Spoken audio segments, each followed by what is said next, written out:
আগামী 12ই ফেব্রুয়ারি দেশব্যাপী ধর্মঘট।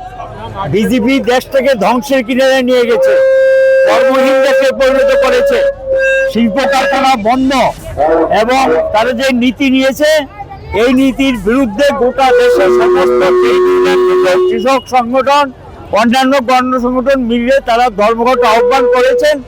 এই ধর্মঘট সফল করে তোলার জন্য আমরা মিছিল করব এবং পথসভা করব এবং মানুষের দৃষ্টি আকর্ষণ করব। এখন পর্যন্ত কি রকম সাড়া পেলেন? আমরা সারা রাজ্যে ব্যাপক হারে মিছিল মিটিং চলছে, গোটা দেশেই চলছে।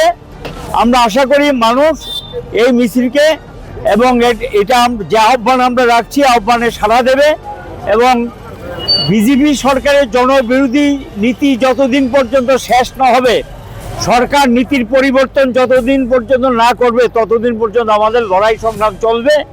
এবং এই দৃষ্টিভঙ্গি নিয়ে আমরা রাস্তায় নেমেছি। আমরা জানি যে একটা ধর্মঘটই সব সমাধান হবে না, কারণ ওরা মানুষের ভাষা বুঝতে চায় না, মানুষের কথা বুঝতে চায় না, ওরা ওদের মতো করে চলতে চায়।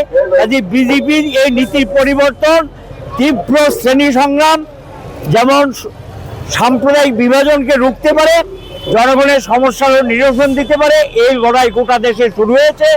আমরা মনে করি এর গতি বাড়বে, ব্যাপক অংশে মানুষের সমবেত হবে, আগামী দিন আরও বেশি লড়াই সংগ্রামে মানুষ সামিল হবে।